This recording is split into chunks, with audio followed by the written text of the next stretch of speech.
All right, stable chat today, something a little bit different, proudly brought to you by Nutrien Equine, and they've got their winter woolies sale on now. Make sure you go to nutrienequine.com.au. But we're here at the Yirribee Homestead property, and, well, it's a stable chat, but it's actually for sale. Rod Woodhouse joins me. Hello, Rod. G'day, mate. How are you, Paul? Very, very well.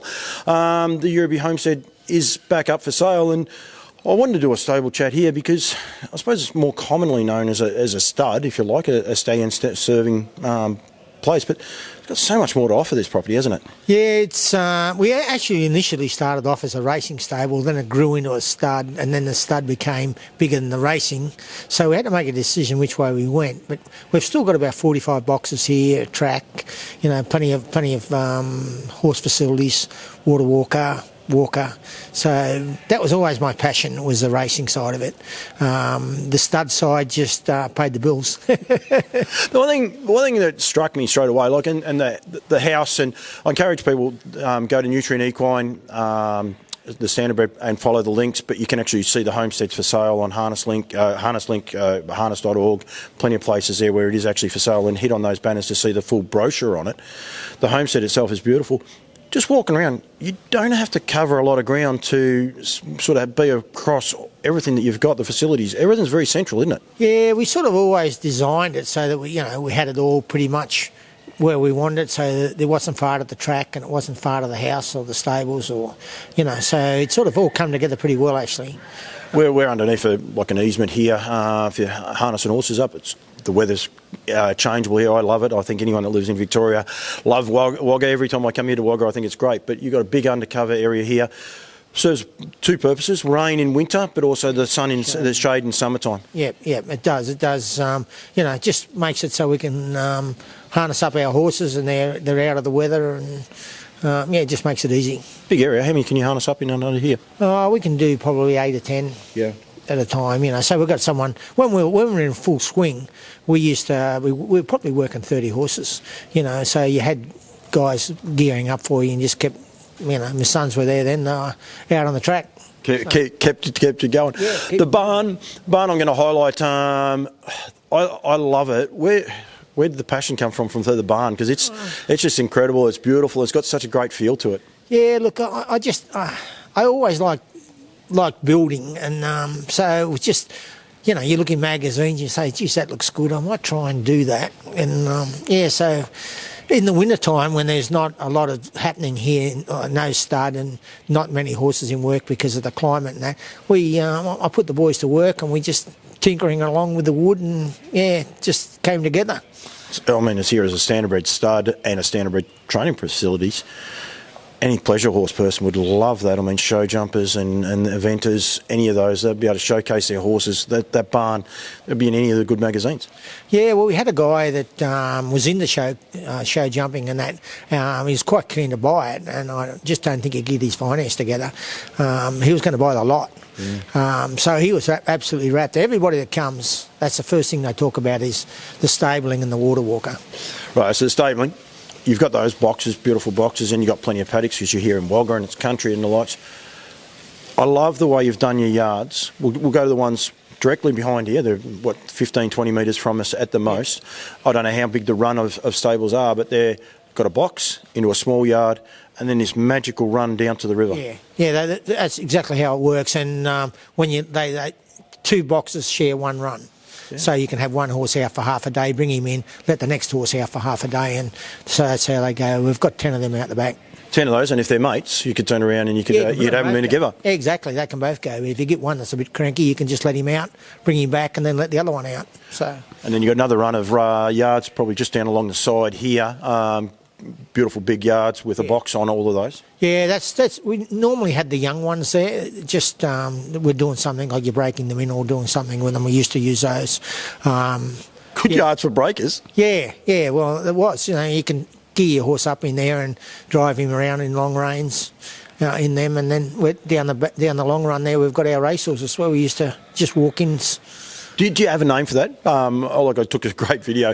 It's just beautiful. I mean, the leaves are falling off the trees at Yeah. the minute. It's got such a different feel to what it has in spring and that. But there again, they've got a box into a smaller yard, and then they've got a much bigger paddock. But is it the Hilton, or does it have its own little name down there? It's just called the Long Run, and the horses love it. They absolutely love being out there, just gives them a bit of room to move, and just keeps them nice and loose, But when it's cold, we'll bring them in. But the other part of those down there is, like I said, everything's so central. But you're so far removed. I mean, you just go at that little back section and they can't see anything else. You've got machinery sheds and Walker and that, which we'll get to in a sec.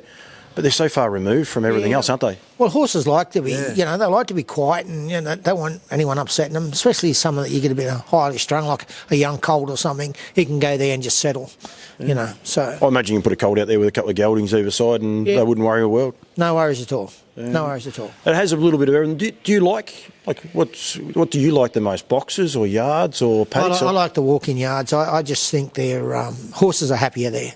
You put them in a box, they start walking the box, and sometimes you don't have a choice. You've got to put them in there. But where I have a choice, I normally have them down the Long Run. Yeah, no, I think they're great yards, and I encourage anyone. And I know when you had your open day here, a few people went down there and just wow, they are. And as I said, they'd be awesome for race horses.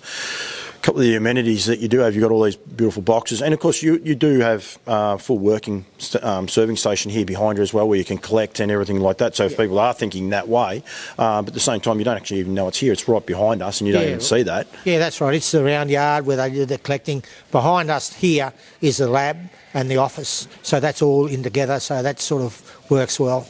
No one's walking too far. A couple of the other amenities that we'll get for a lot of the racehorse people and even thoroughbred people, you got a walker, you got a water walker, both undercover, the same thing. Summertime, for shade, but wintertime, the horses can be in underneath there, they're dry, they can come out of that water walker, I'd imagine, go on the other walker, they dry out, it'd be just so good for them. That's how we work it, into one, out and into the other. Yeah, and what it does is it keeps your water clean. You're not getting dust and all that on it, and you're not getting wet yourself when in the middle of winter. I was going to ask, has it got filters? Because I've got a video and hopefully I'll put it up right now, but how clean the water is. I mean, it's got the leaves over there because it's autumn, but I mean, the water's just so clean. Yeah, well, we've got two big filters that filtrates the water. So, and they run all weekends, on a weekend and then off-peak during the night. So it just keeps the power bill down. Yeah, no, I think it's great. And as I said, it's just... What would it be, 15, 20 metres from here as well? So everything's just so central, which you must be wrapped. I would imagine when you started, you didn't probably intend to be as big as what you are now and have everything, but it just fits in so nicely. Yeah, no, it's just something that grew, and we put a bit of thought into how we did it. But one thing led to another. I did the walker, and then I thought, geez, the water walker would be good next to that. And so, had my mate from Bathurst coming down. He's the bricklayer. He did that, and we got an engineer to design it all. So, it was good. It was easy. I wouldn't like to do it again. It was a lot of work, but, Yeah, but it must be a hard sell for you as well. Yeah, I suppose, but there becomes a time when you've got to sit back and say, well, I'm 72 now, so, I was always hoping that Chris and Alison might move up here, but they're too well entrenched where they are. Too much work for Chris, you reckon? It would be as well, would be for him as well. Well, just quickly, the track, how big is the trotting track? 835. Yeah. And it's a good track, all-weather track? Yeah, it's a sand track. Yeah, it's basically pretty good. And you only have the one track, but the one thing that caught my eye was driving in here with Mark and different time of the year when you come in, and if you like, and have a look at a place, how wide it is. You could quite easily have, if people wanted to jog a track underneath or anything like that, they could do it easily, couldn't they? Yeah, we often jog. When it's really wet, we jog on the inside with the jogger. So you've virtually got two tracks anyway. Yeah, and as I said, it's good all-weather track. But Wagga racetrack, it's only, 15 minutes down the road, or would be even less, and they race every Friday. 8 minutes down the road. 8 minutes, and they race every Friday, don't they? Yeah, Tuesday and Friday, so I think they've got 50-odd meetings now. So, once a week. And racing's going very good here in the Riverina and in New South Wales full stop. Yeah, we Greg Gangle did a great job for us. He was, he'll be sorely missed. They're lucky that they've got a young Rob Hay that's going to take his place. He's a good guy too, So, they've been lucky that they've, unlucky that they lost Greg, but lucky that they picked up Rob. But we say that as well for other sports. You've got the thoroughbred track. I went past it this morning. It looks like it's a very, very busy track. And then you've got heaps of other horse activities. We've got Mark Barton's there with us. We've got everything from camp drafting to show jumping, the whole lot. Like Wagga is really, if you're into horses, it's a great spot to be, isn't it? Yeah, it is, and we've got the uni up there. It's 8 minutes away from us here, which is really convenient. And they've got all their show jumping and their cross country, and so it's becoming a real horse area. And you're only 4 hours to Bendigo. Like, you're not far from anywhere in Victoria. You're not far from Sydney here in New South Wales either. No, we're about halfway. 4 hours, whichever way you want to go, Melbourne or Sydney. So Menangle's only 4 hours. So yeah. Yeah, no, it's a great place. If anyone wants to know any more about it, I suppose they can give you guys a call, Rod. But Nutrien Equine and Harcourt in Wagga is the best place to go through. Yeah, they're the guys that are doing the selling. So we have our auction on the 22nd of June, and hopefully it all comes together.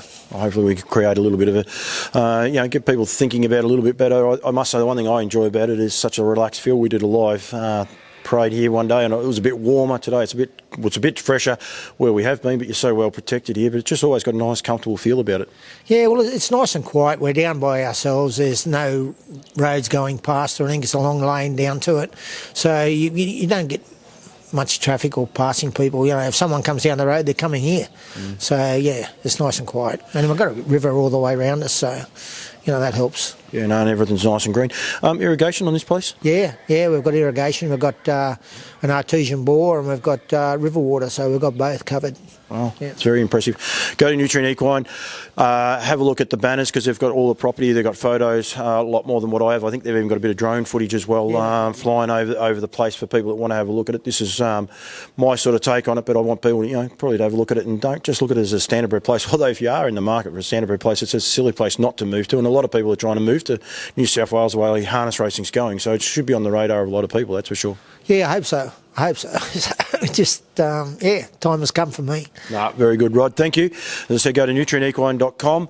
Harcourt's as well, they're the selling agents here, but you'll see the banners up everywhere. Give it a good look. Get in touch with the guys at Nutrien. You can ring Mark Barton. He's holding the camera. He's doing a great job. I might have forgot my tripod today, so Barto's doing a great job, so you can get in touch with him. And if it's too shaky, take it up with him. But Rod, thank you very much, and thank you very much to the guys at Nutrien. It was a pleasure, Paul.